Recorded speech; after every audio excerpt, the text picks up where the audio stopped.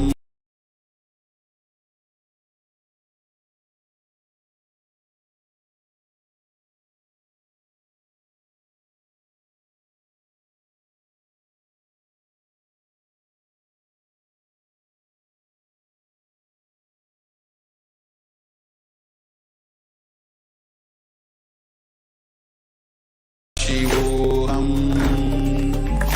Om Nithyananda Paramashivoham.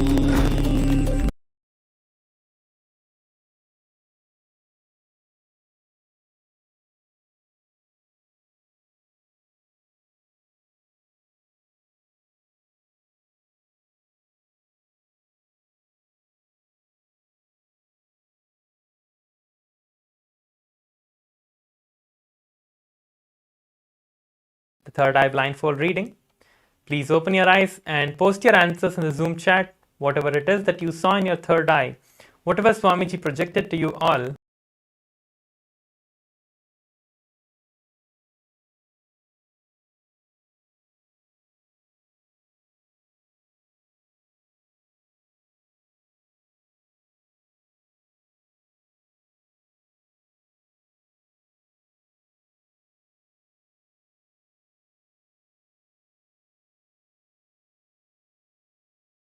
Whatever it is that you saw in your third eye, please go ahead and share that.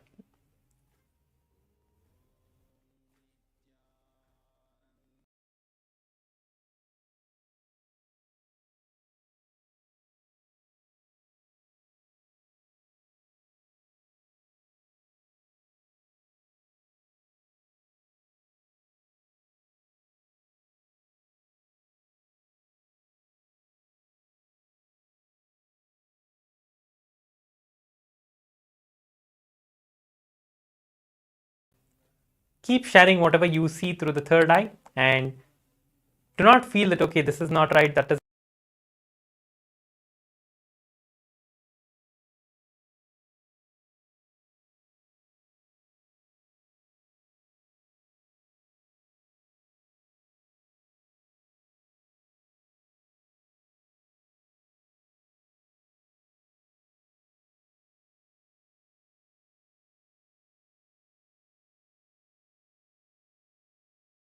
We'll be moving on to the next session shortly.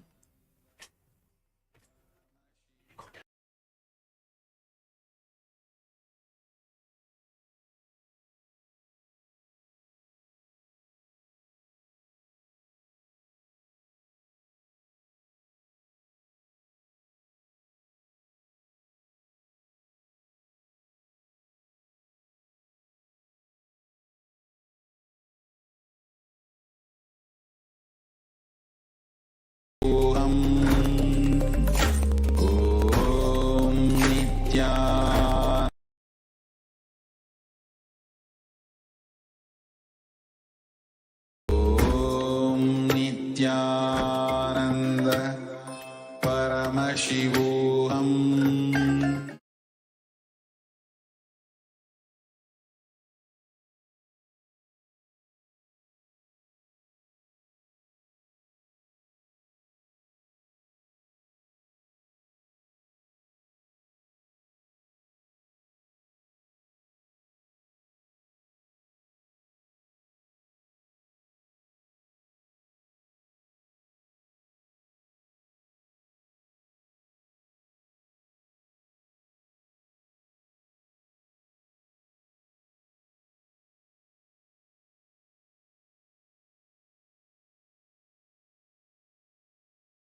Paramashivoham. Om Nithyananda Paramashivoham. Om Nithyananda Paramashivoham. Om Nithyananda Paramashivoham. Om Nithyananda.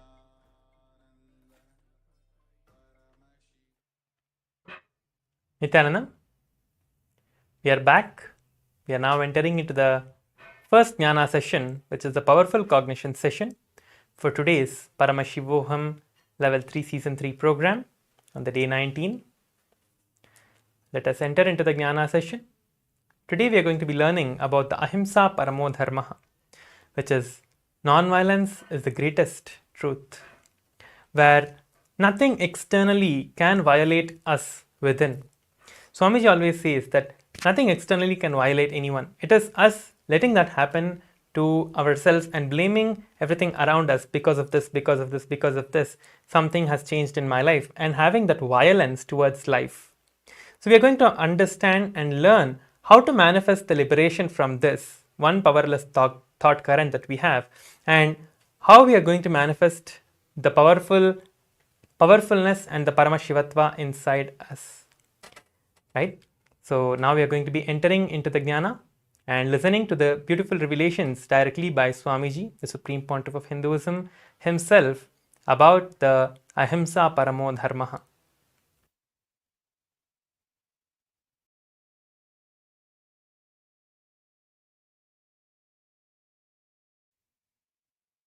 Get ready. Sit with your head, neck and spine in a straight line. In the complete space of listening, in that space of Upanishad, where you are listening to the Guru and imbibing the truths that Swamiji is going to be revealing in the video that we are going to watch.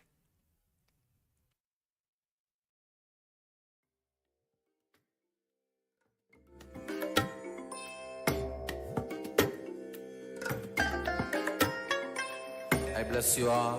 Let you all open all your three eyes and manifest.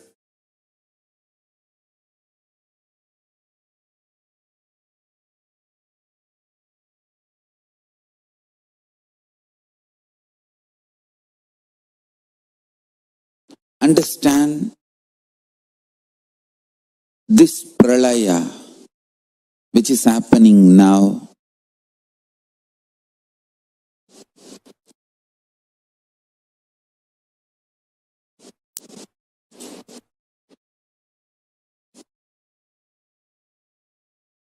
As some good news,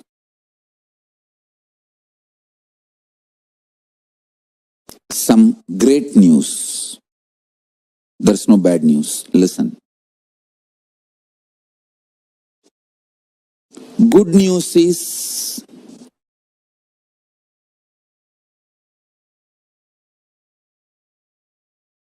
your mental setup, the mind you built,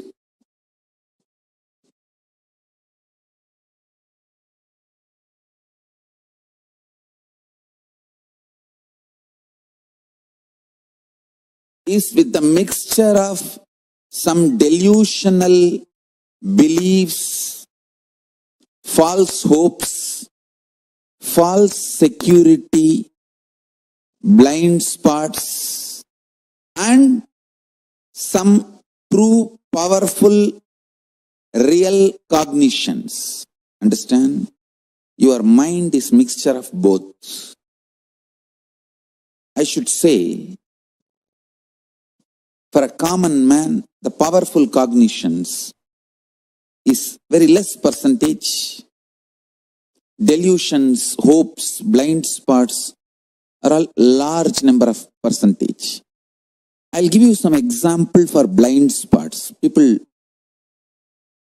in anger, in rage, sometimes think, come on, let's do it. And face what comes after that.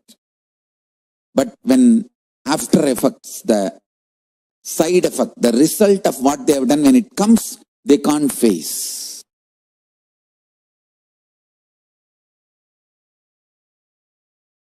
That is what I call blind spot based mental setup. Sometimes people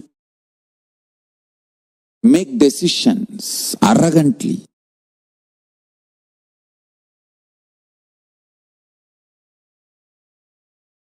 You can see even in Indian movies.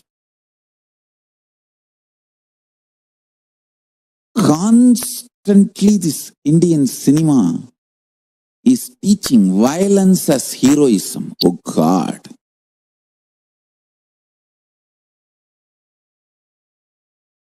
So much violence is not required to run your life. But it is so unfortunate, Indian cinema makes you believe only if you are violent, you can survive, which is not true.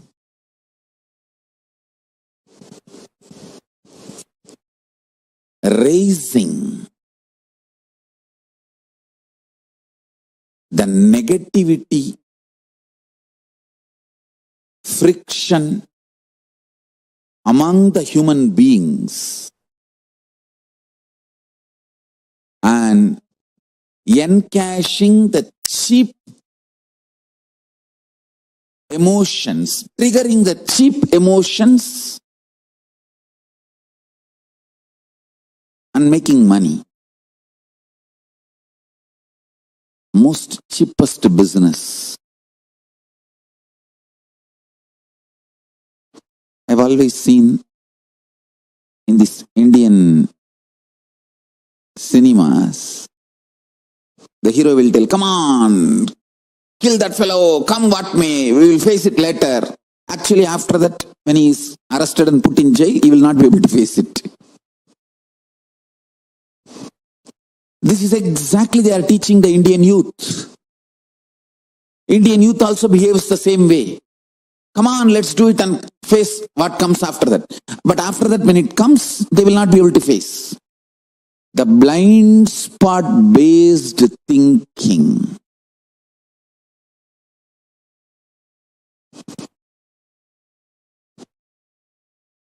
Listen. All this blind spot based thinking, blind spot based mental system will collapse now in this pralaya.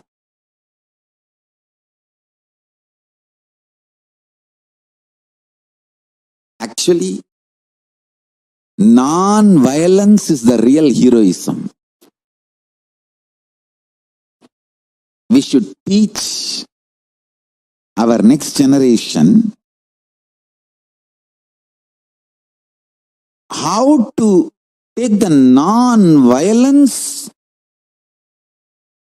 and blissful coexistence to your core level. All this violence-centric heroism and violence-centric hero worship stories, everything should be moved away from the next generation. Violence should not be taught as heroism. Making yourself rich, happy, blissful through happy coexistence. That should be the lifestyle, and that is only going to be the future. Youth is not going to believe anymore this violence instigating ideologies.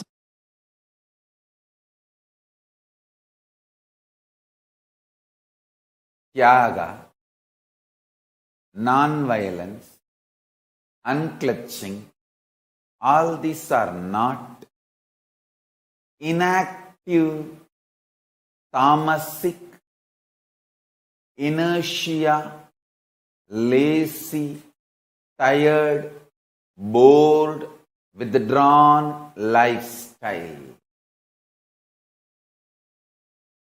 Non-violence means not only you will be non-violent, Ahimsa, established in Ahimsa, you will actively practice Ahimsa and enrich everyone to live Ahimsa. You will create an ecosystem where Ahimsa can be practiced with integrity. Understand? All the infrastructures needed to keep the non-violence Ahimsa alive. Media. Media is the non-violent way of reaching out to people and telling the real truths and facts. Like media, education mechanisms, everything should be actively filled with the truths, ideas about non-violence, Yaga, spiritual strength, powerful cognitions, all these great truths. Listen. Again and again and again. Many are trying to harass me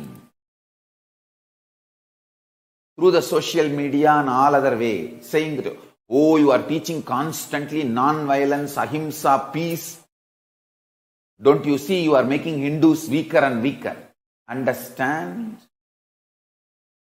If Hindus listen to what I am saying sincerely, they will understand I am trying to make them really stronger. Understand?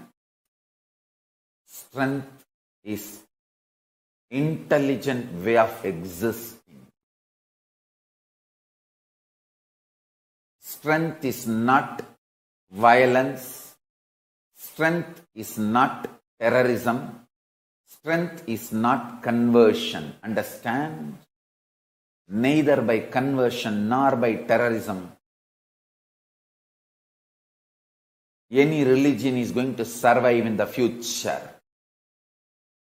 Future of the religions is not going to be decided by their capacity of conversion or terrorism. No, that period is over. The next generation is not interested in conversion or terrorism. It is interested in living the life and life positive.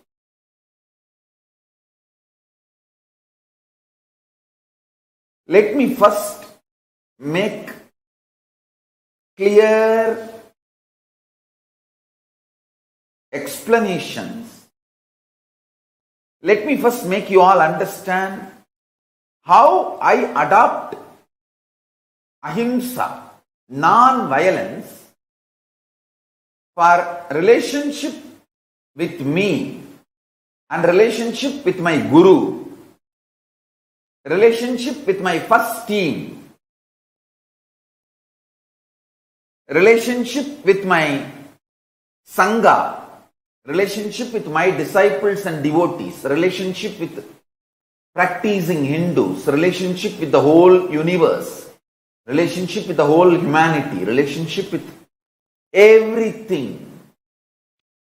I'll explain step by step how I adopt.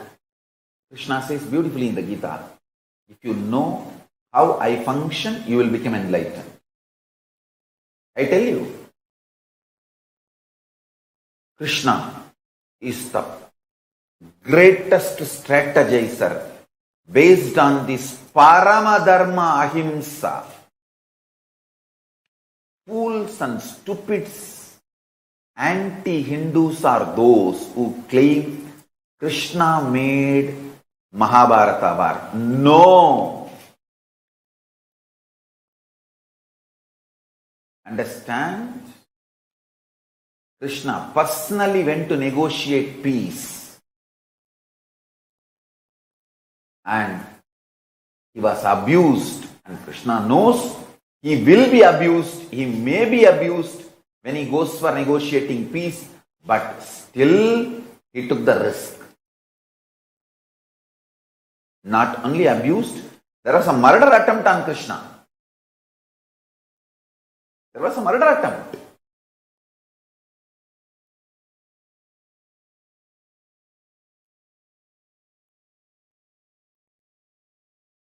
Krishna followed all the rules of an ambassador. Means coming without any protection, weapon, without any security guard, army, nothing. Just Nirayudhabani, he came. And this bloody Gaurava fellows and Duryodhana, due to his extreme delusion, he orders Krishna's arrest. And then the whole earth shakes. And Bhuma Devi kicked him out of his throne. He was thrown out of his throne. THROWN. Thrown out of his throne. THRONE.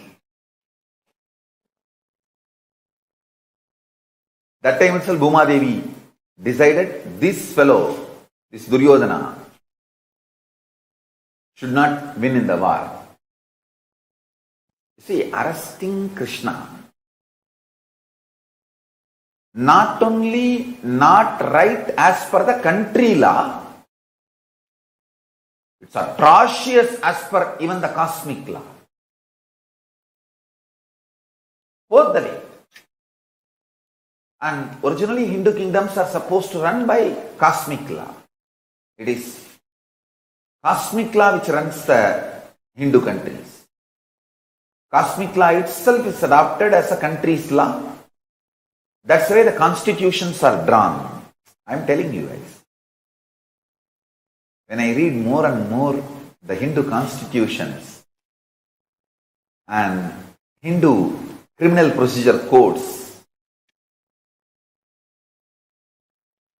what a civilization. I'm just every day falling in love with Manu, Bharadwaja, Yajnavalkya.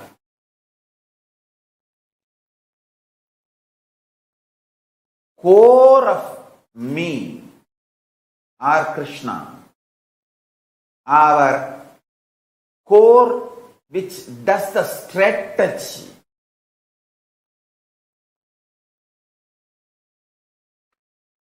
Is pure compassion, non-violence, ahimsa.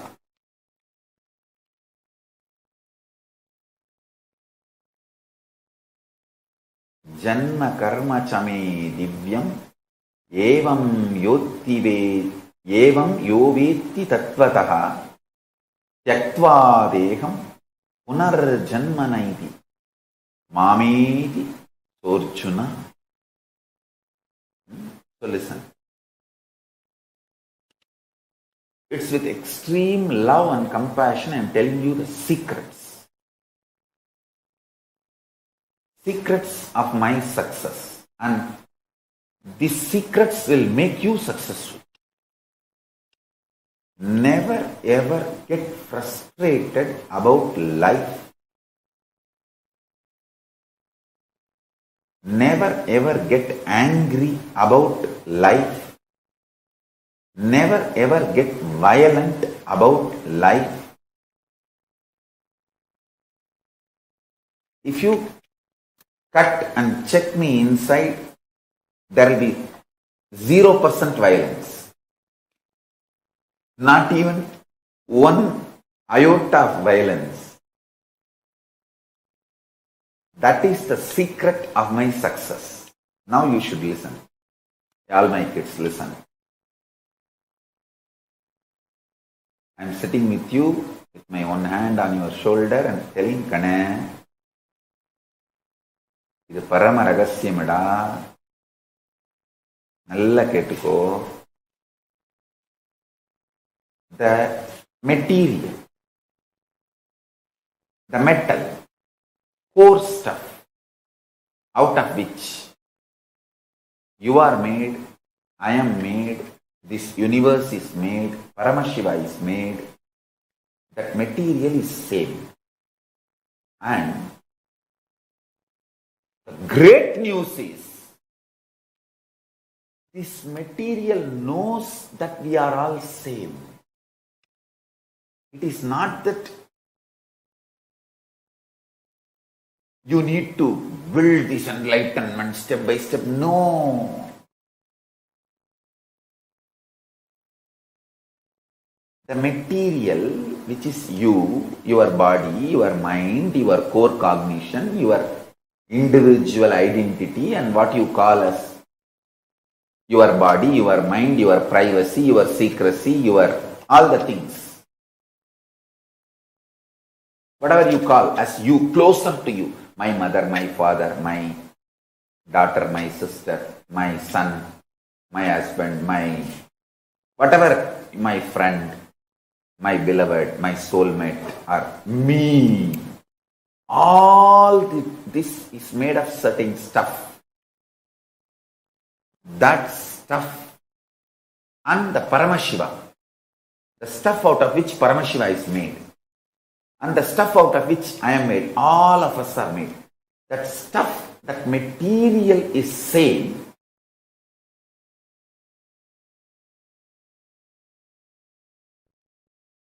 Just like how my Guru gave me straight teaching and liberated me from all the socially inflicted delusions about wealth. I'll give you some of the powerful cognitions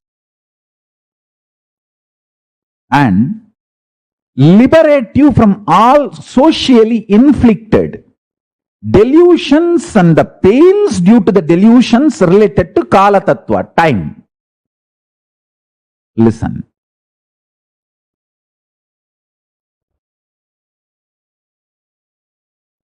Even death is okay, but don't ever become violent. Non-violence is the best strategy even in the face of the death, because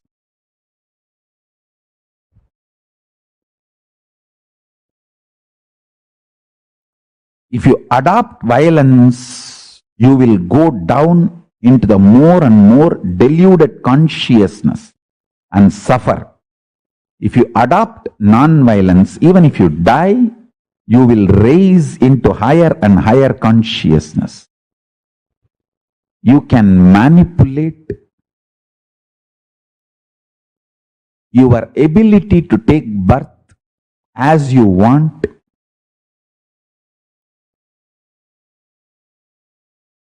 Your ability to enjoy life as you want by the pure observance and cognizing Ahimsa Paramo Dharmaha. When you cognize non-violence is the ultimate dharma,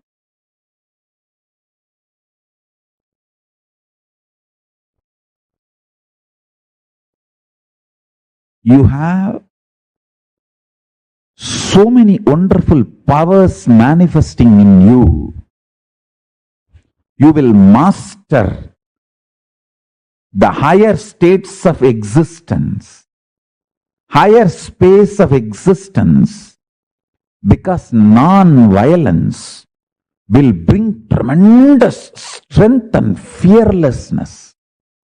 Every time you are non-violent and face the crises in your life, you will become fearless. Listen, non-violent response to every crisis removes the fear and strengthens your cognition, ability to cognize powerful cognitions. Now, just now, sit and listen and pen down this statement once more.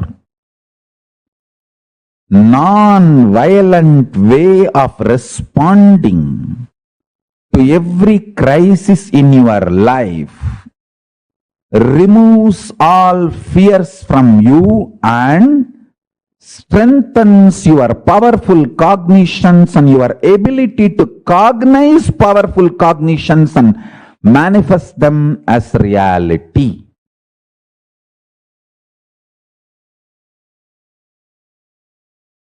First, I want to tell you, I am neither optimistic nor pessimistic.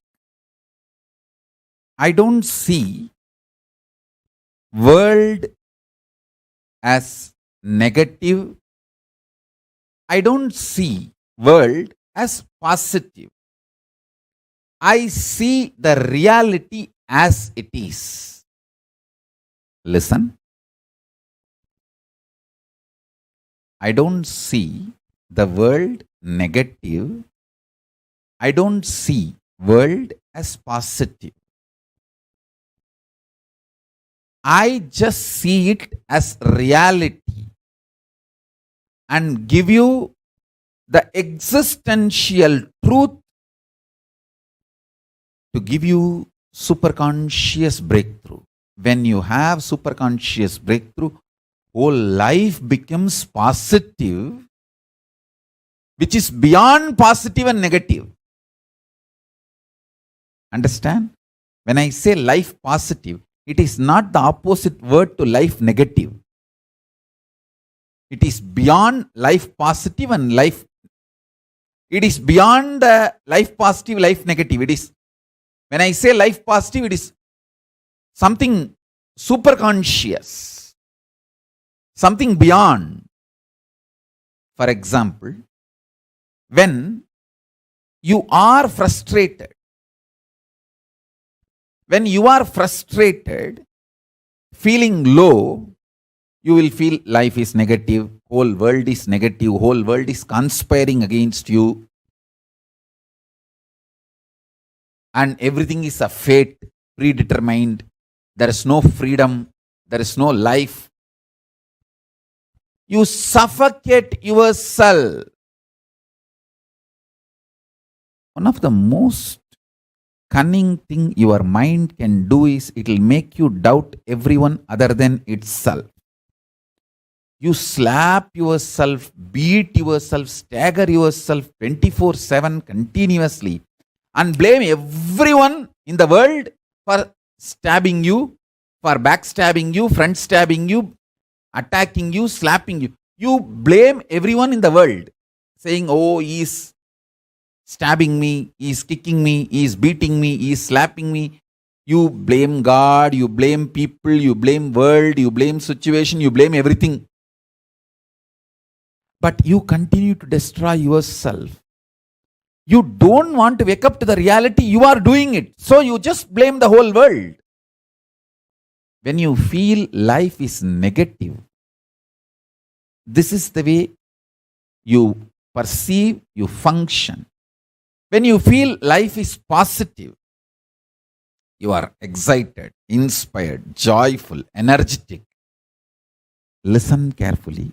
When you are excited, inspired, energetic, you feel life is free will. Even the sky is not the limit. Full of energy, enthusiasm, excitement. And you feel everyone is good. You do all good to you and also praise everyone is doing good to you. Understand, I neither look at the world life negative nor look at the world life positive. I look at the world as straight reality. When you see the reality as it is, the love floods from your consciousness. I tell you, the love flooding from your consciousness is power. Love never makes you weak.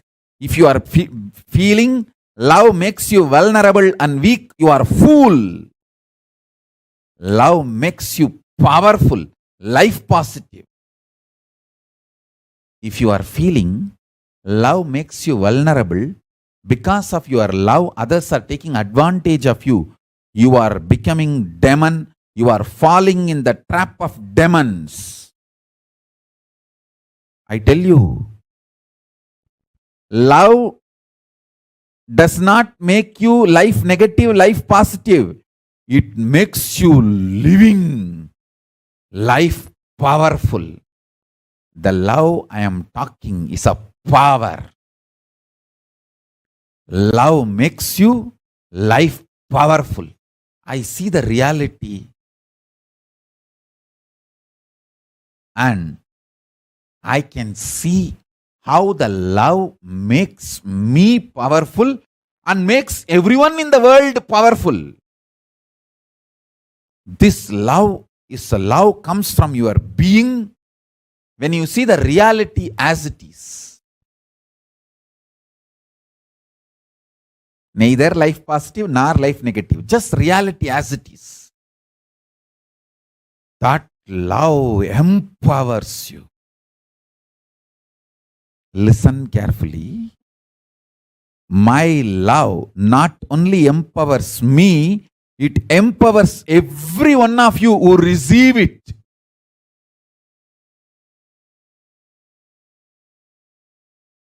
In multiple level, my love empowers you.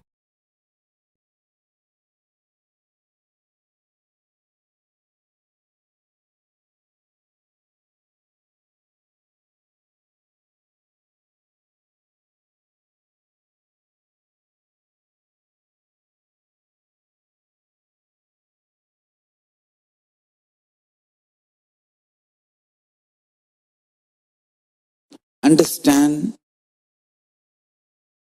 this pralaya which is happening now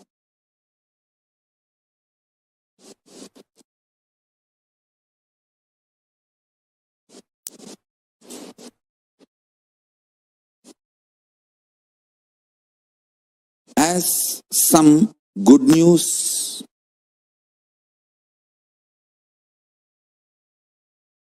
some great news. There's no bad news. Listen. Good news is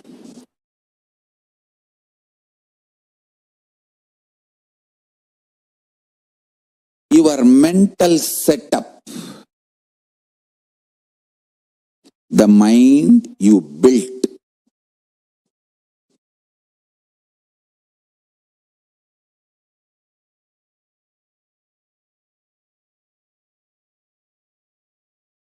is with the mixture of some delusional beliefs, false hopes, false security, blind spots, and some true, powerful, real cognitions.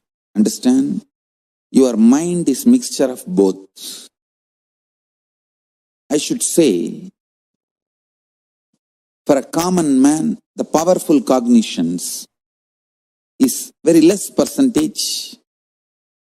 Delusions, hopes, blind spots are all large number of percentage. I'll give you some example for blind spots. People in anger, in rage, sometimes think, come on, let's do it, and face what comes after that. But when after effects, the side effect, the result of what they have done, when it comes, they can't face.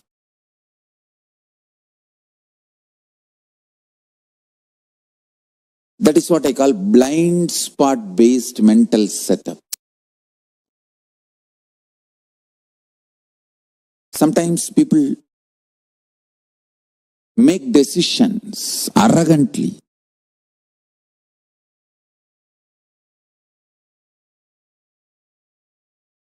You can see even in Indian movies. constantly this Indian cinema is teaching violence as heroism. Oh God.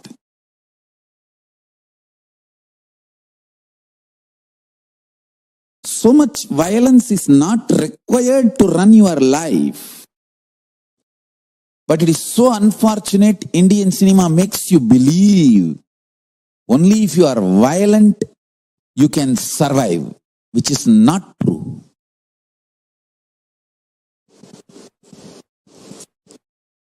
Raising the negativity,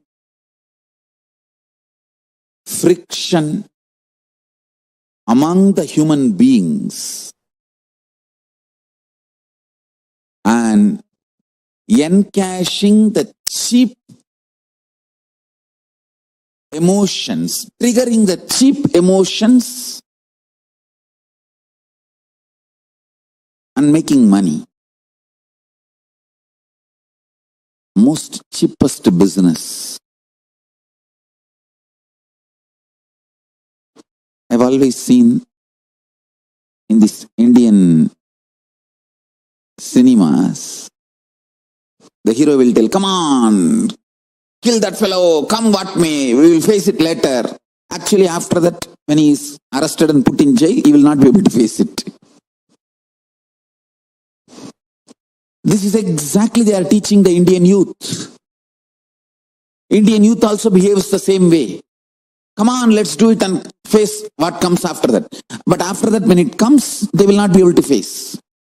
The blind spot based thinking.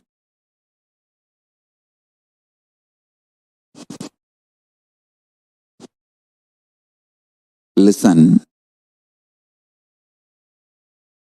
All this blind spot based thinking, blind spot based mental system will collapse now in this pralaya.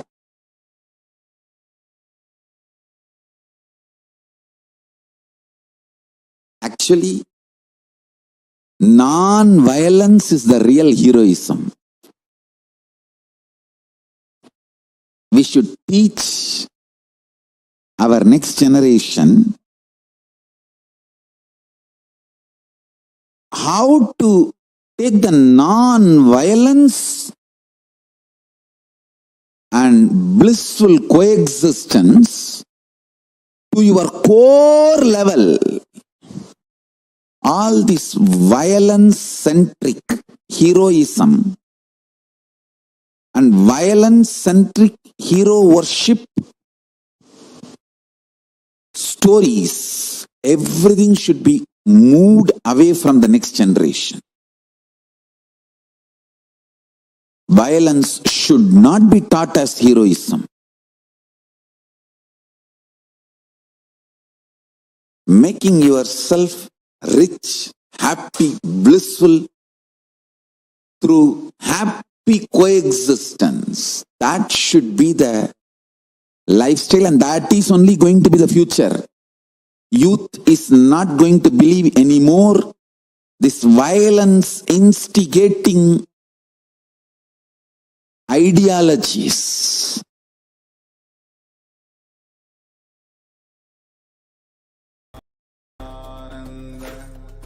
Paramashivoham. Om Nithyananda Paramashivoham. Om Nithyananda Paramashivoham. Om Nithyananda Paramashivoham. Om Nithyananda.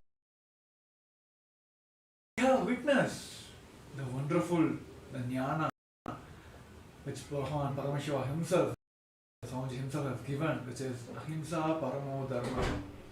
The non-violent is the ultimate cosmic law. So we have understood the very core principle of the non-violence. The Supreme Pontiff of Hinduism said, non-violence is not just in non-violent space and practicing ahimsa. It is not just ends there. You are not in like kind of establishing ahimsa. It is not just ending there. You actively practicing ahimsa every time and enriching people to practice in ahimsa. That's the non-violent, the actual meaning of non-violent. See, we all should understand that the 99.99999% of us understand that I would say, like, it is the same as the universe, or same as the person you are seeing in front of you. But one more thing, the beauty is that 99.999% also knows that it is same as the person which is in opposite to you.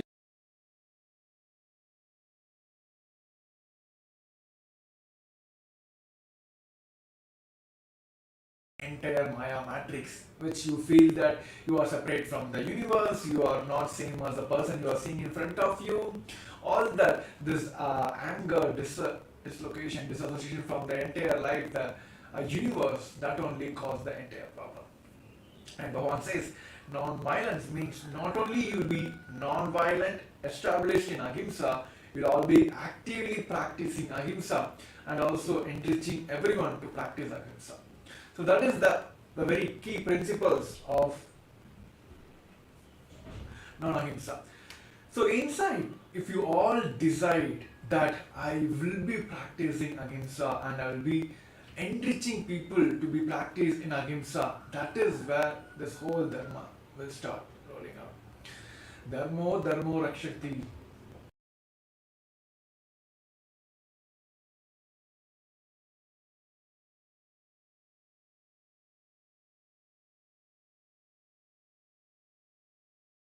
Establish ahimsa, to establish dharma, he have connected everything. So the very core principle here today we all wanted to experience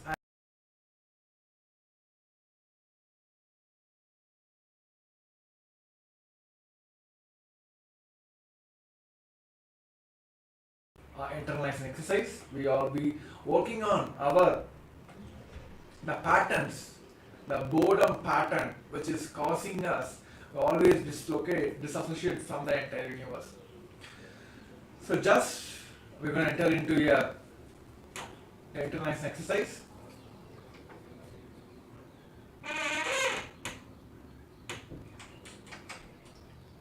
Just freeze your body, just make sure, and legs straight and back supported comfortably.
Nithyananda Paramashivoham. Om Nithyananda Paramashivoham. Om Nithyananda Paramashivoham. Om Nithyananda Paramashivoham.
Paramashivoham.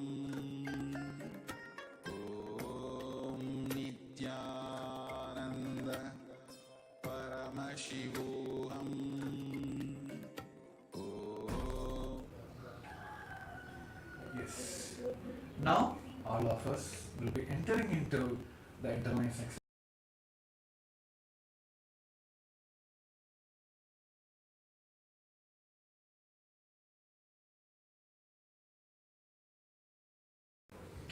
So it is going to be a 5 minutes exercise. I request all the participants to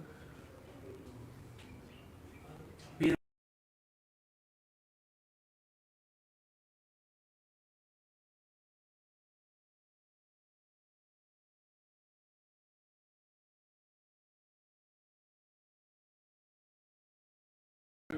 comfortable.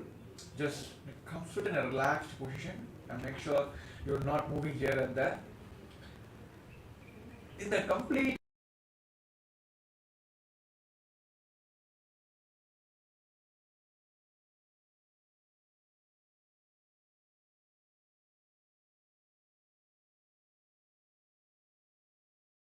deeply as possible.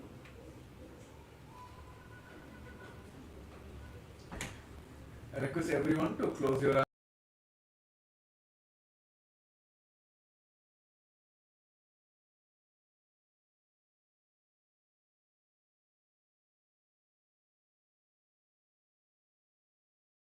Possible and as deeply as possible.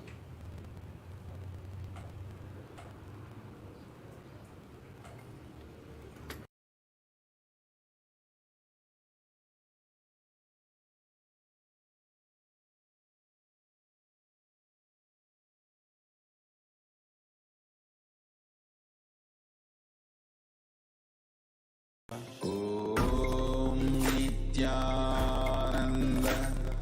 Paramashivoham. Om.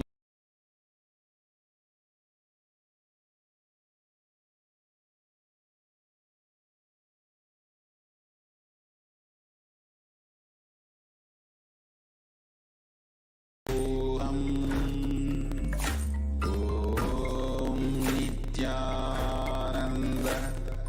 Paramashivoham. Om Nithyananda. Paramashivoham.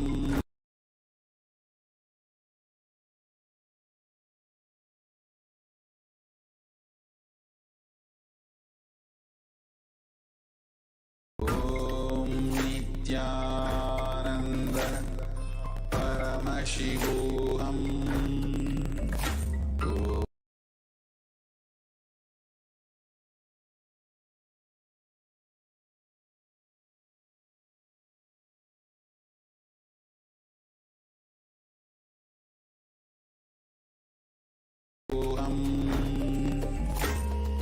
Om Nithyananda.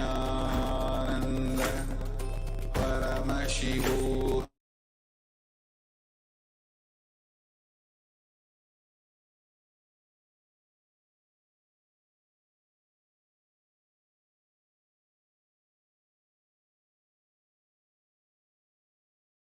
Happening inside you. Unclutch from the boredom.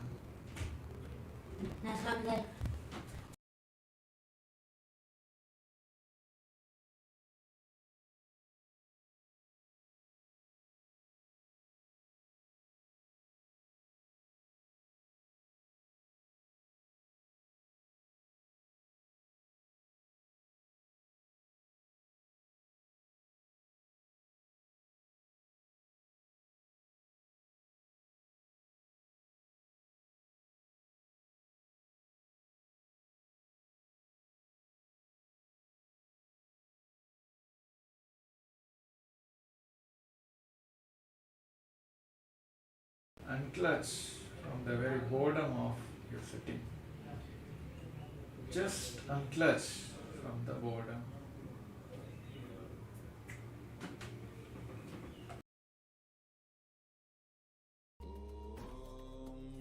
Nithyananda.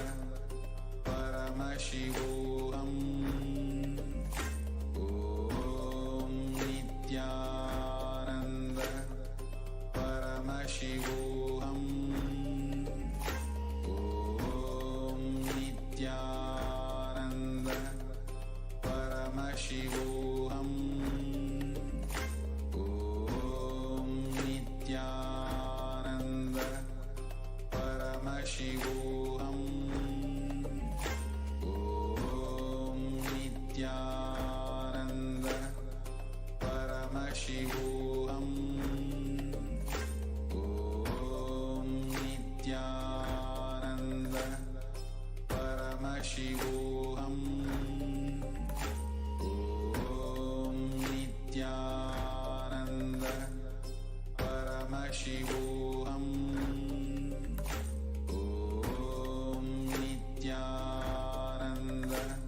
Paramashivoham.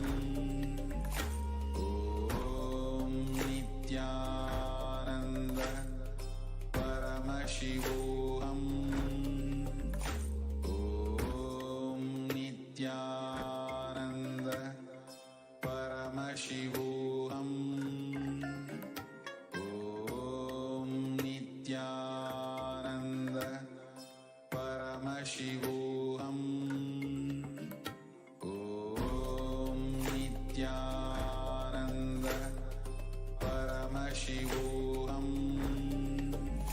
Om Nithyananda Paramashivoham. Om Nithyananda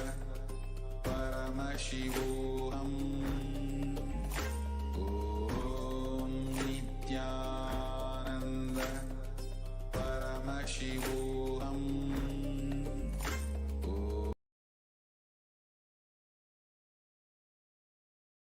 Om Nithyananda Paramashivoham. Om Nithyananda Paramashivoham. Om Nithyananda Paramashivoham. Om Nithyananda Paramashivoham. Om Nithyananda Paramashivoham. Om Nithyananda Paramashivoham. Om Nithyananda Paramashivoham. Om Nithyananda Paramashivoham. Om Nithyananda Paramashivoham. Om Nithyananda Paramashivoham. Om Nithyananda Paramashivoham. Om Nithyananda Paramashivoham. Om Nithyananda Paramashivoham. All of you can relax. Just remember this one truth, which is Ahimsa Paramo Dharmaha. That non-violence is the ultimate cosmic law. And it's also, this is the fundamental, the founding principles of the KAILASA, the only Hindu nation. And yes, and also Bhagavan has beautifully explained that non-violence is not just you just establishing the Ahimsa, you practicing Ahimsa every time and enriching people to practice Ahimsa. That's how you be fully established in Ahimsa. So with this powerful space, let us enter into the power manifestation segments. So now all of us will be manifesting the power of third eye, through the blindfolds. So I request all the participants to get ready, prepare your power manifestation kits, Atma Linga, Krishna Sila, Jnananjana, eye bands, pen and paper. Now I'll be projecting images for you to manifest the power of third eye. And I'm seeing still few participants, the cameras are turned off. We request all the participants to please do follow the protocol and please be seated in front of the camera and attend all the segments without any fail. So yes, now let us enter. I request all the participants to put your blindfolds. Make sure your blindfolds are proper, straight and tight.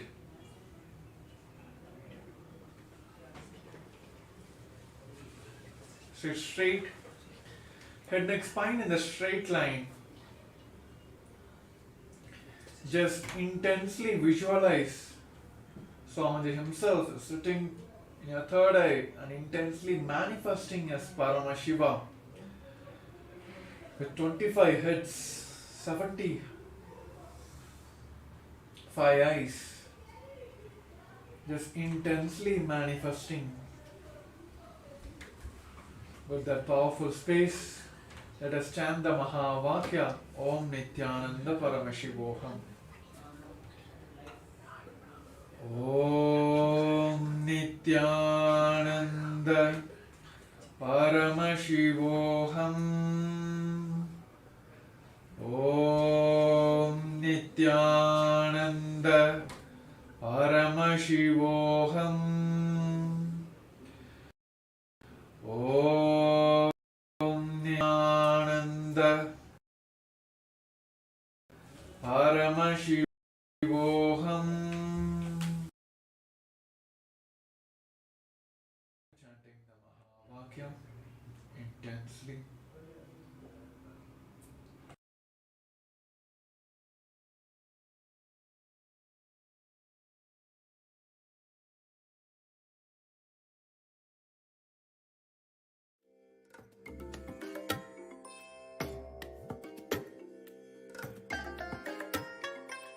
I bless you all. Let you all open all your three eyes and manifest the powers of Mahasadashiva. Om Nithyananda Paramashivoham. Om Nithyananda Paramashivoham. Om Nithyananda Paramashivoham. Om Nithyananda Paramashivoham. Om Nithyananda Paramashivoham.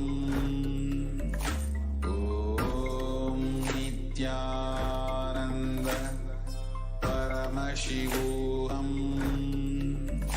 Om Nithyananda Paramashivoham. Om Nithyananda Paramashivoham. What is incompletion? Past interfering into the present and try to manipulate the future. That is incompletion. Your memory, form you carried in the past, entering into the present and trying to destroy the future form is incompletion. You can always see whenever you have a pain, guilt, powerlessness, incompletion, you will be visualizing, imagining your own form in a deep suffering. You will be visualizing, imagining your own form in a disgusting way. Look inside. Please understand, I am giving you a very deep insight.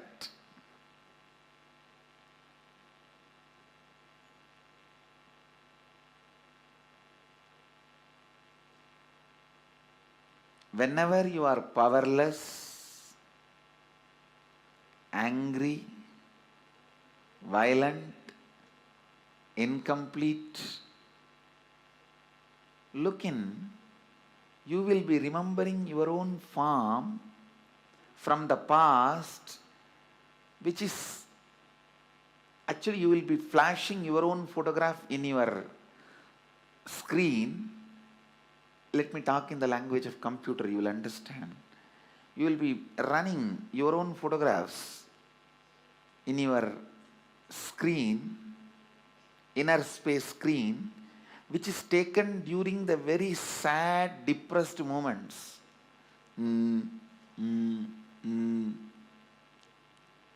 What can I do? Lost, over, that kind of the photographs which you have taken at the wrong moment and preserved, stored in high resolution, in a stupid way, in your inner space,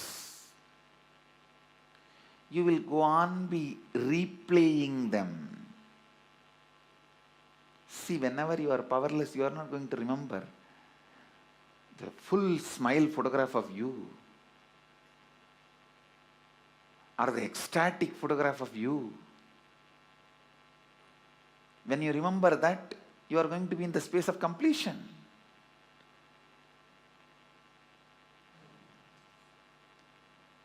The deha, form you carry during incompletion, just by remembrance awakens the same incompletion. Understand? Just by remembrance, something can bring incompletion or completion.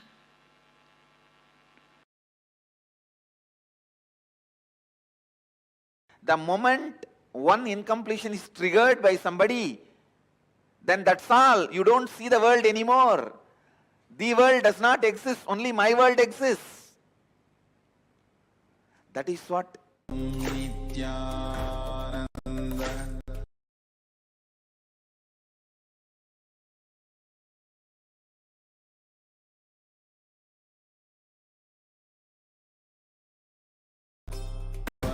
Paramashivoham.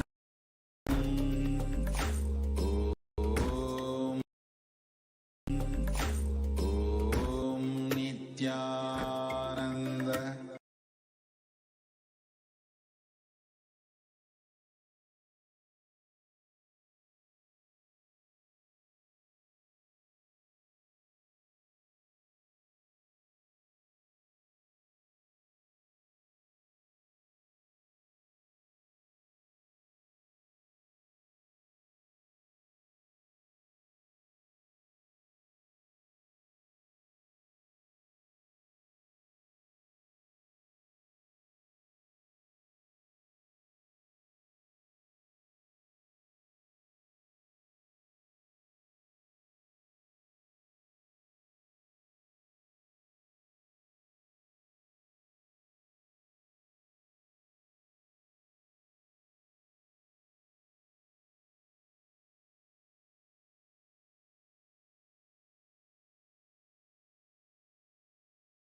your answers now.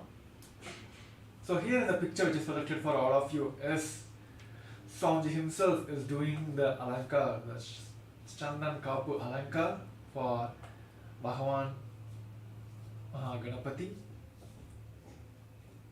So I think everywhere this Ganesha fever has started, so right? So we have one more day for the wonderful celebration of Mahaganapati, the most loved and celebrated Hindu god, I would say, like across the world. So yes, and if any of you have manifested, please take a moment. Also share how you are able to manifest this power. And if you are facing any obstacles, please do share that also. So in the next segment, I'll be able to scan and give you the solutions for it to manifest. So yes, so with this, we'll be moving on to the next segment. So in the first segment, we have seen about non-violence, and we have completed with all our boredom patterns. See, when you look at like all these boredom patterns or the non-violence, we always pick it up from our past, how we had experienced that and how we are able to tackle that. Even though the same completion exercise you might have done in the past and you still feel like incomplete about that, oh, still I'm not able to complete from all these patterns. Somewhere we are still dragging from our past. That is why Swamiji always tells that we never live in the present moment, because we always always worried about our past and incomplete about our past and worried about the future. And of course, the future decision you'll be making based on the past, and you'll be always living in the past. So that's how we never live on the present moments.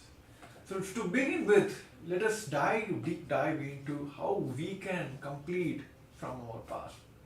So in this segment, we're gonna understand the science behind and the powerful cognitions for us to understand and complete with our past. So now we're gonna have a short video clip, followed by we're gonna have an internal exercise to complete with our past. So I request all the participants to get ready and sit straight. Just come to any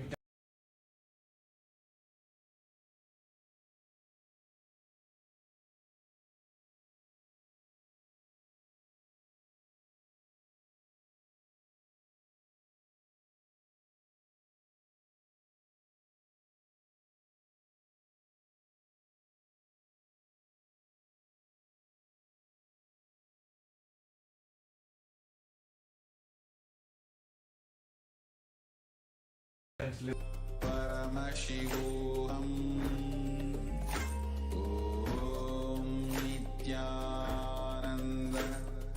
Paramashivoham. Om Nithyananda. What is incompletion? Past interfering into the present and try to manipulate the future. That is incompletion.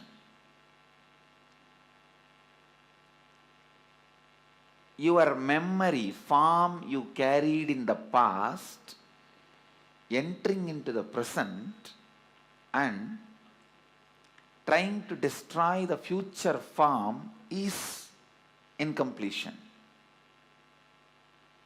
You can always see whenever you have a pain, guilt, powerlessness, incompletion, you will be visualizing, imagining your own form in a deep suffering.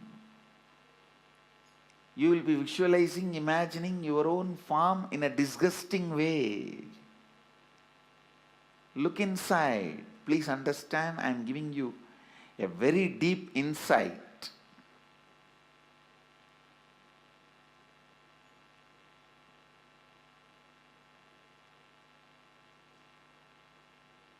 Whenever you are powerless, angry, violent, incomplete, look in, you will be remembering your own form from the past, which is actually you will be flashing your own photograph in your screen. Let me talk in the language of computer, you will understand. You will be running your own photographs in your screen, inner space screen, which is taken during the very sad, depressed moments.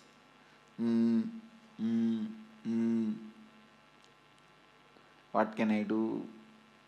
Lost, over. That kind of the photographs which you have taken at the wrong moment and preserved, stored in high resolution, in a stupid way, in your inner space, you will go on be replaying them. See, whenever you are powerless, you are not going to remember the full smile photograph of you,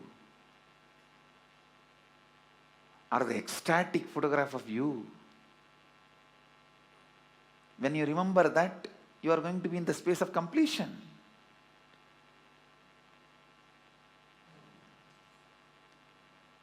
The deha, form you carry during incompletion, just by remembrance awakens the same incompletion. Understand? Just by remembrance, something can bring incompletion or completion.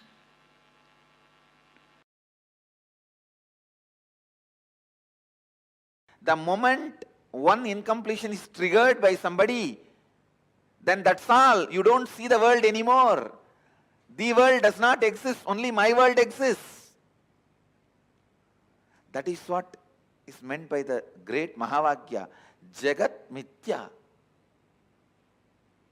What you perceive as my world is Mithya. Because a small incompletion, the moment it got triggered, it gets triggered.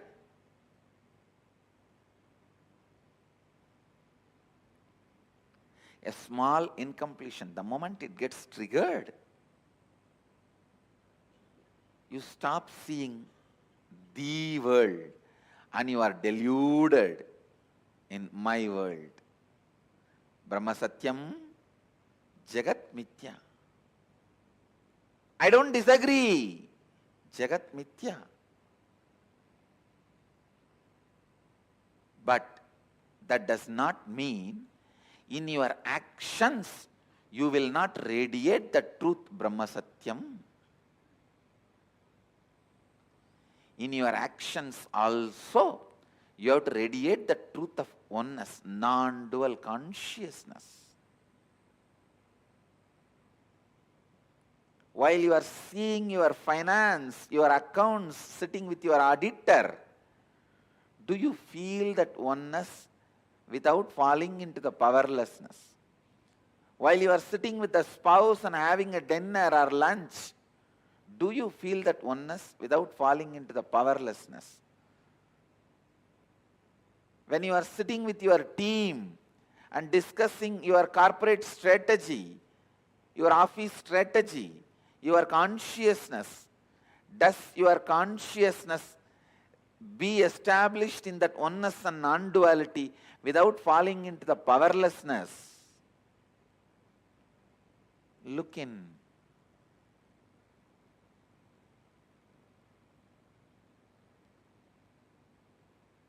Just your back pain disappearing is not the result of Advaita.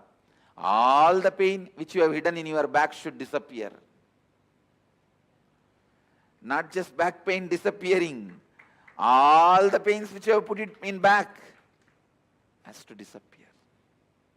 Suddha Advaita Sugabodha Jnanam. The pure Advaitas, joyful influence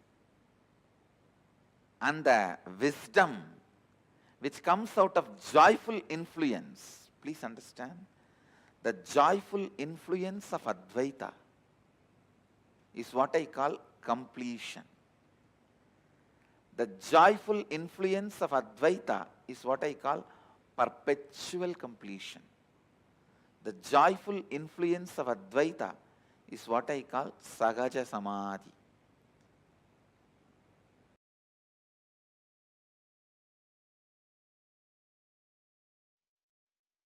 Paramashiva's own reflection, his own reflection in this universe is yourself.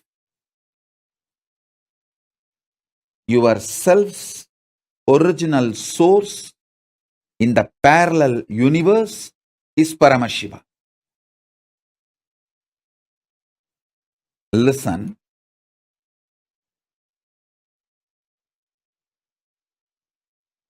Understand this example. A swan, Paramahamsa, flying on the sky, is just floating in the sky. His reflection falling on a swimming pool. The reflection is you. The swan is Paramashiva. The swimming pool is your body.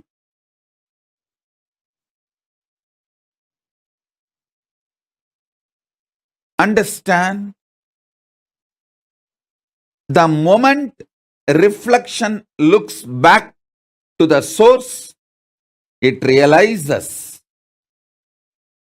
it was, it is, it will be forever Paramashiva. Sometimes the reflection feels it is being hurt by the waves in the swimming pool.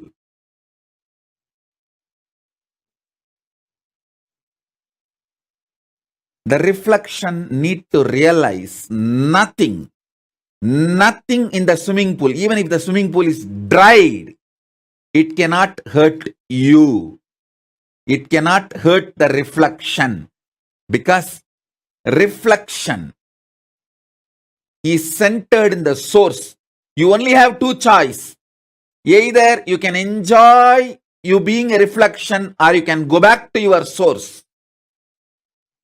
Beautifully, Paramashiva explains to Devi, anything goes circular.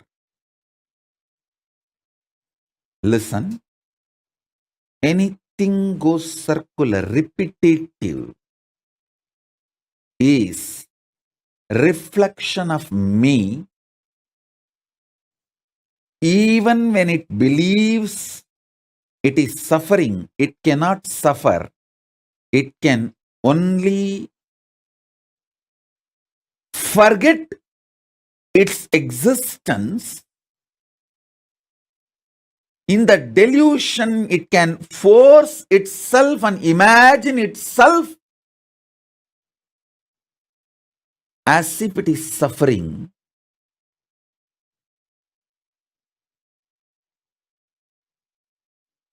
When that reflection looks back at the source, it realizes it is Paramashiva. It can never suffer. Listen. Listen to this deeply. You, in the parallel universe, is Paramashiva, the great swan floating in the space. The reflection of that great swan on the swimming pool in this universe is your individual self. That swimming pool is your body.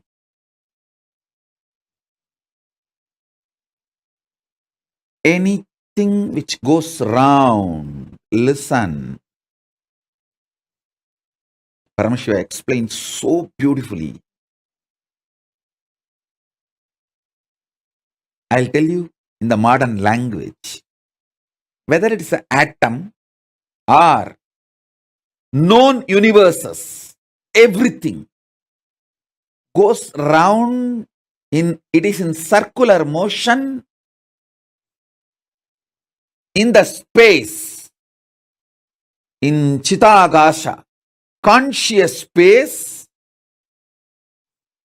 anything, whether an atom or the known universe, everything is rotating in the circular motion.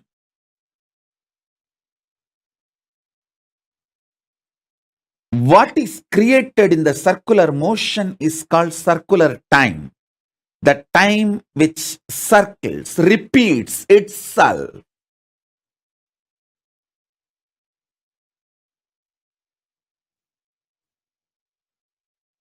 You can see in your body, your hunger repeats itself.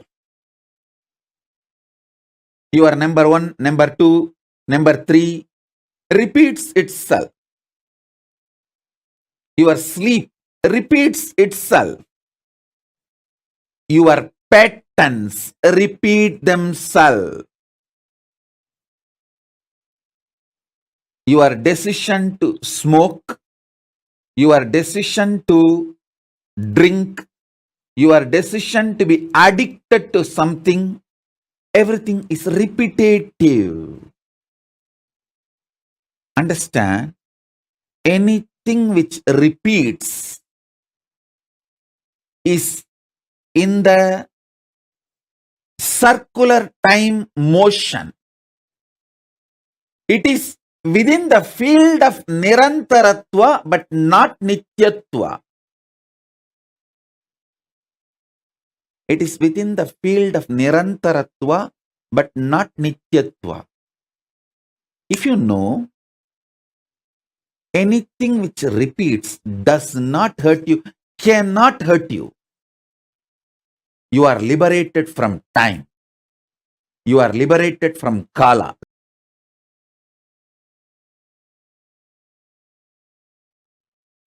Among the 7 dimensions of the time,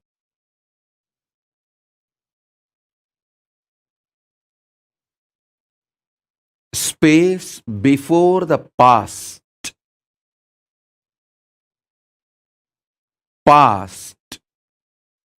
past merging into the present,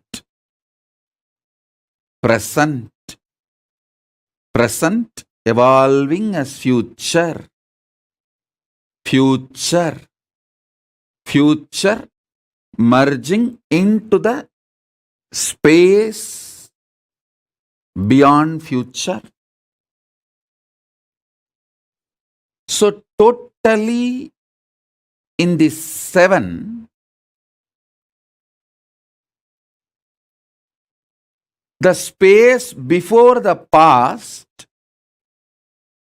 and the space after the future is established in Nityatva, eternity.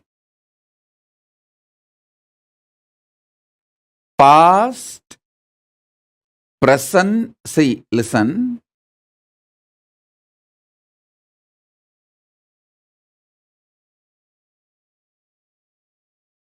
Past becoming present, present evolving as future, future.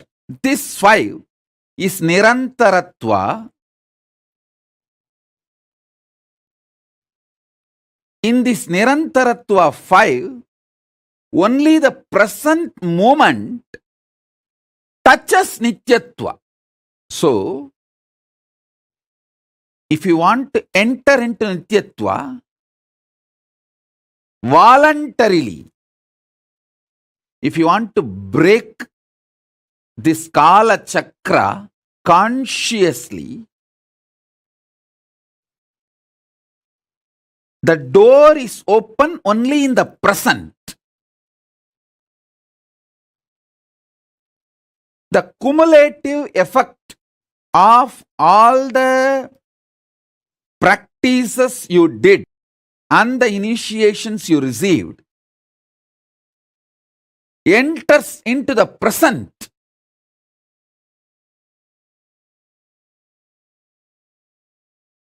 and makes you experience Nityatva. Listen, I wanted all of you to remember the cognitions I gave about Nityatva and Nirantaratva. Nityatva is 7, Nirantaratva is 5.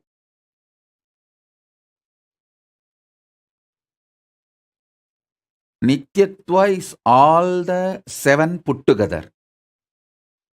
Nirantaratva is this 5. In this 5, only in the present moment you touch eternity. Before the past, if you enter into that space, you can touch eternity. Through completing with all your past, you can reach that. Sometimes it may take even few janmas to reach that. And through the future, you can reach the space beyond the future by constantly being in Nirvikalpa Samadhi, burning all your desires and patterns which want to repeat itself. You can reach. Again, that also sometimes may take few janmas. But entering into that Nityatva can happen in the present moment just through initiation.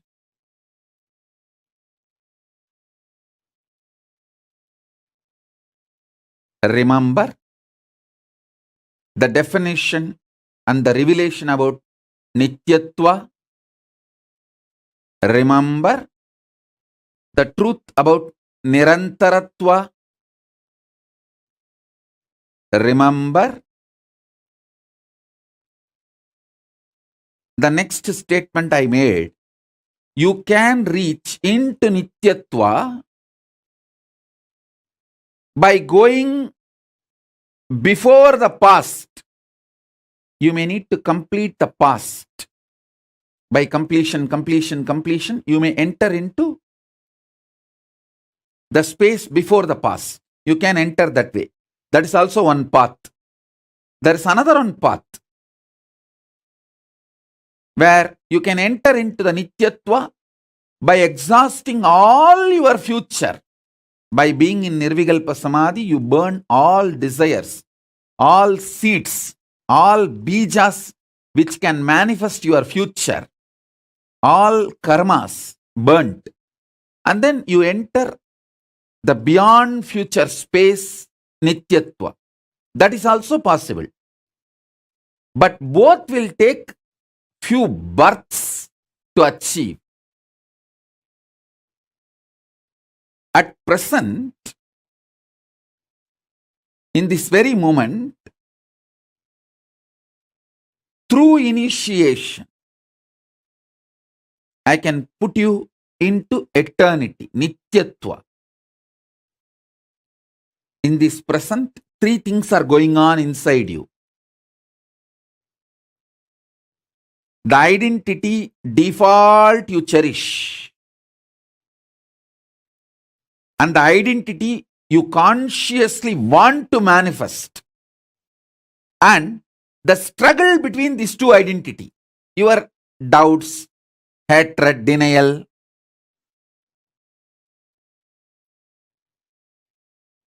Smelling Paramashiva, waking up to Paramashiva,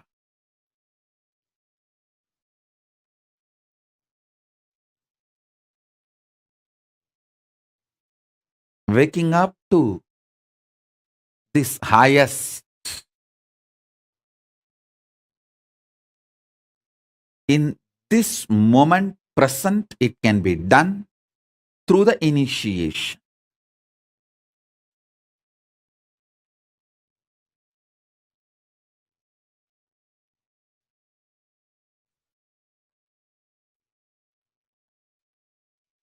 So understand,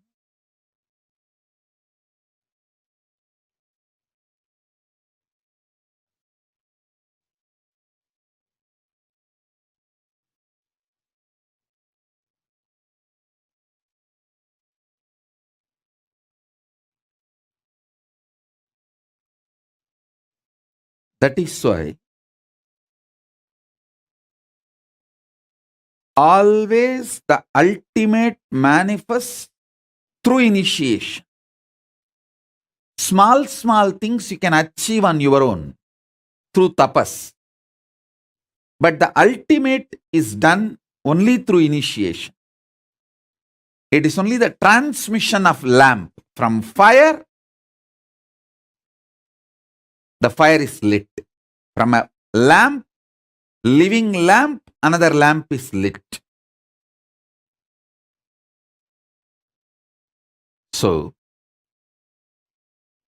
smelling Paramashiva, waking up to Paramashiva,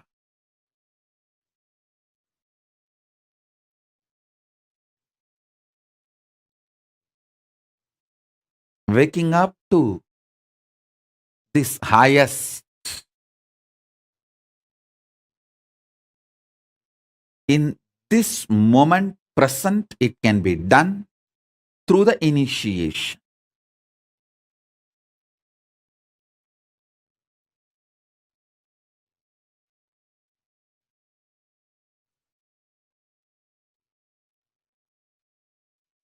So understand,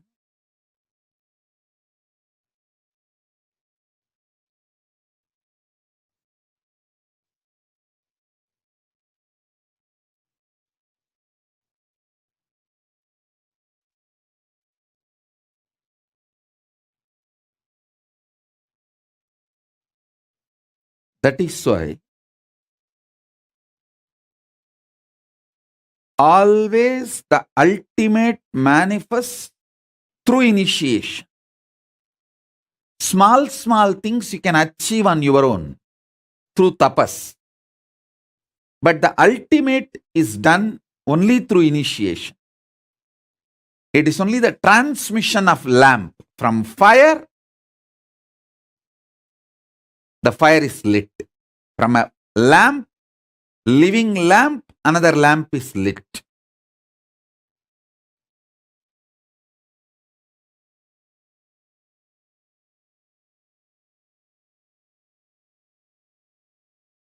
I'll explain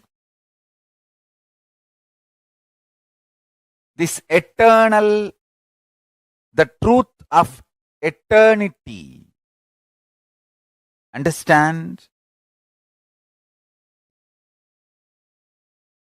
Many of your patterns, sufferings, fears are impulsive, not existential based. If you decide to sit with you and relaxed way look at you and have a matured conversation with you, much of your fears have no place inside you. If you just want to throw tantrum, how can he do that? How can she do that? How can this person do that? How can that person do that? If you are interested in throwing tantrum, all the fears, greed, everything has a place in you. But this constant tantrum-based reaction and action, the life you are going to manifest around you is going to be hell. Listen to that truth. See, the constant tantrum throwing, violent hatred, action, reaction, you are going to create hell around you.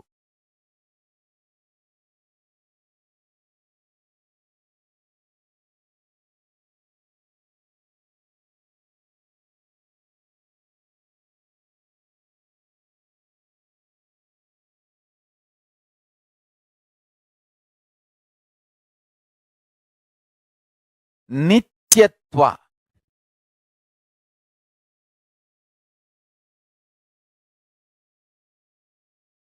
I can use and maybe I'll create a new word. Eternal, cosmic constant.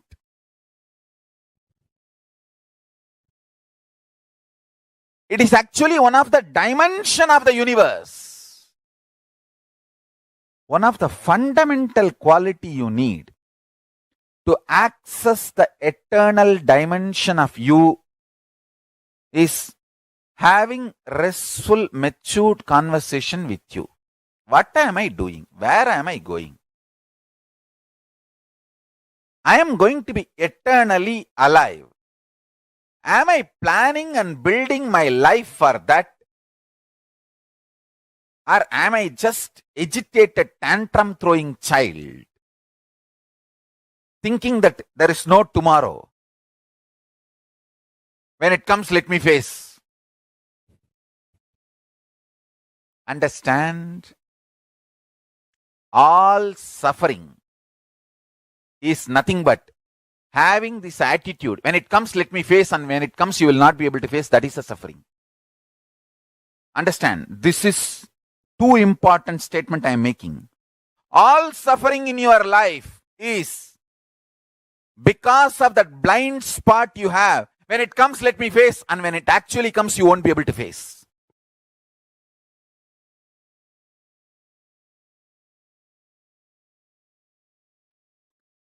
In the past,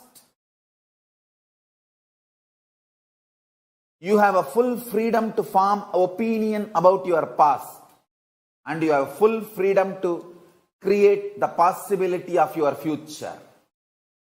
This clarity you will get only if you decide to do tyaga. Listen. I am freed.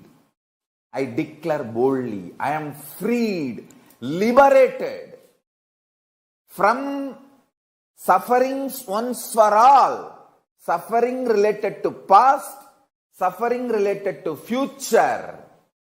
Because I decided to do tyaga. Understand? You can always sacrifice the achievements, pleasantness, bliss, joy related to your past. You can always forget that you completed PhD. But you can never forget you got delayed for one of your examination because you spent time with your girlfriend, or you slept and you did not appear for that examination. That pain you will be carrying even now. Sacrificing the past related pains,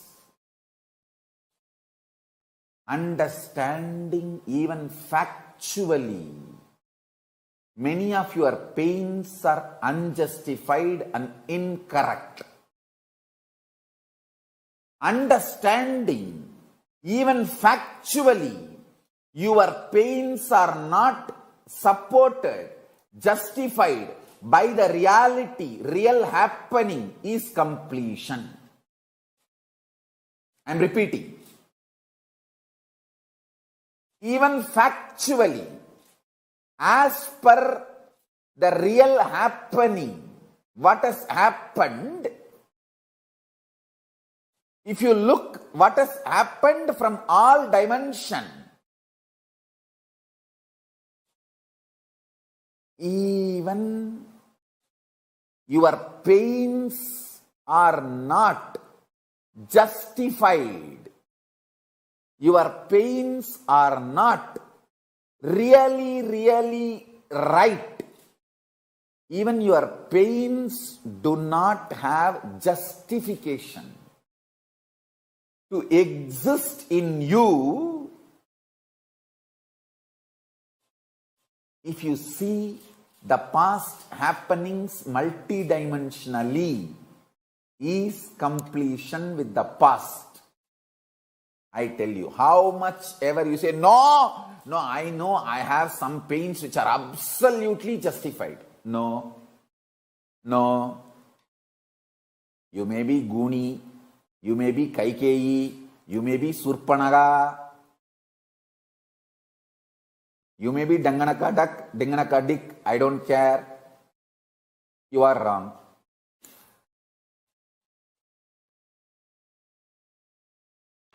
What is incompletion? Past interfering into the present and try to manipulate the future. That is incompletion. Your memory, form you carried in the past, entering into the present and trying to destroy the future form is incompletion. You can always see whenever you have a pain, guilt, powerlessness, Om Nithyananda Paramashivoham Om Nithyananda Paramashivoham Om Nithyananda Paramashivoham Om Nithyananda Paramashivoham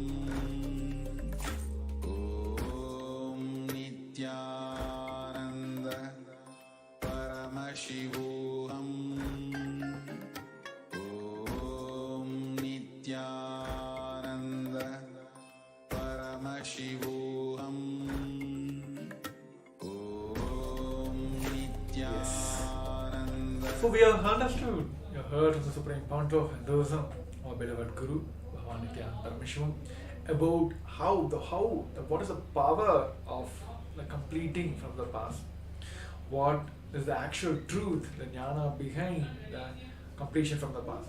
So now we'll be entering into the exercise exercise where you're going to understand and demonstrate and also do the completion technique to get rid of our past. So now we'll be entering into the internalize exercise. Sami, நான் life கொடுக்கணும்ல சாமி video போட்டுருக்கு. எந்த video? ஞான video. நீ லைவே போல ஞான video போயிட்டு இருக்கு. நான் மாத்திட்டேன். நீங்க மாத்திட்டீங்களா? ஓகே. அங்க எங்க சர்வர் ரெஸ்பாண்ட் இருக்கு.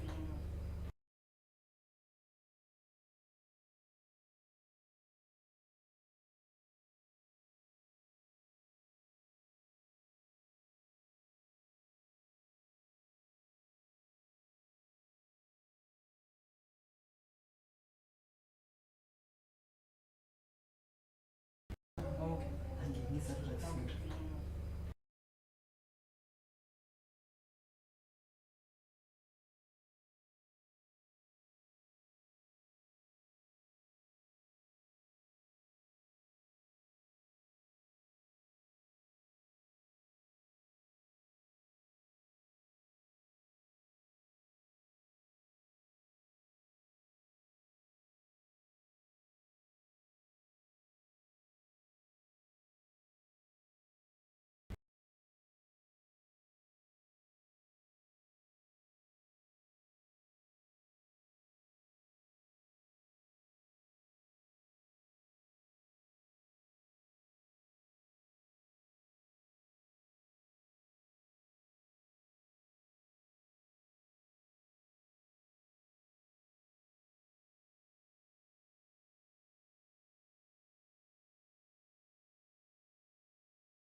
Paramashivoham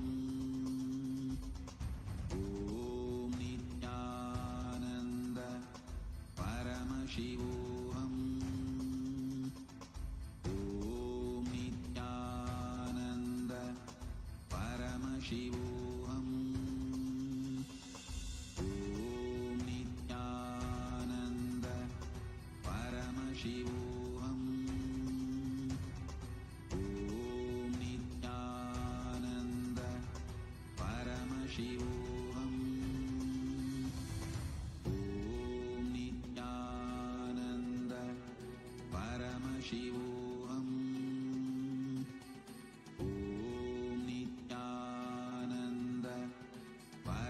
Paramashivoham.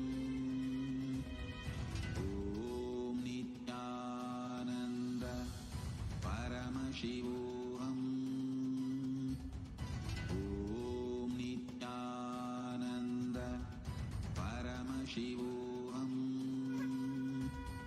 Om Nithyananda Paramashivoham.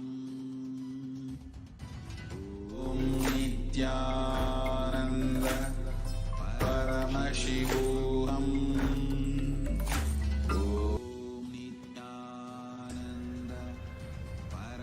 Apologize for the meter glitch. So now we'll be continuing the internalize exercise. So now we have heard from the Supreme Pontiff of Hinduism the science of completing with the past. So now let us understand the truth of the eternity, which the many of our patterns, the sufferings, fears are impulsive and non-existent based. See, just if we decide to sit with you and relaxed way, look at you and have the mature conversation with you, much of your fears have no place inside you. Just if you consciously, each one of us sitting today, if we just consciously decide and sit with ourselves in a relaxed way, looking inside and have a mature conversation with ourselves, many of our fears, which you feel that there is no place inside you, you just want to throw tantrum. Yeah, how can he do that? How can she do that? How can this person do that? How can that person do that? If you are interested in throwing tantrum, all the fears, greed, everything has a place inside you. But this constant tantrum based reactions and actions, the life you are going to manifest around you is going to be the hell. If you're just going to be in constant tantrum throwing lifestyle, will be manifesting a hell outside and inside us and outside around also. So today, this Diksha, the Bhagavan's Bhairava's Diksha, which we're going to receive today also, is the ultimate boon which we are all going to manifest today, which has the power to delete the entire past and also quicken anything you want to manifest in the future. That which takes janmas to reach just through this initiations.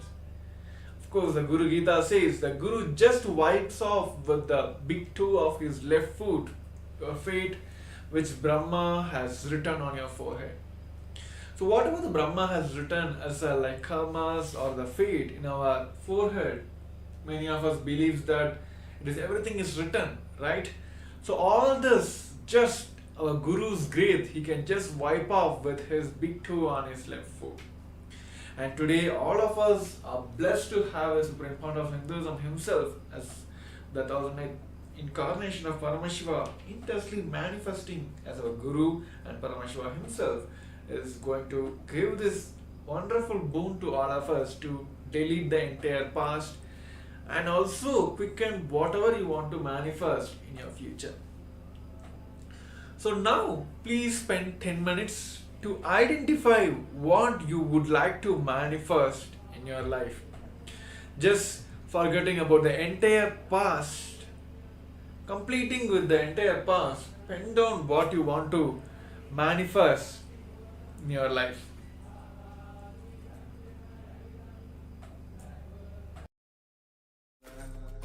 Paramashivoham. Om Nithyananda Paramashivoham. Om Nithyananda Paramashivoham. Om Nithyananda Paramashivoham. Om Nithyananda Paramashivoham. Om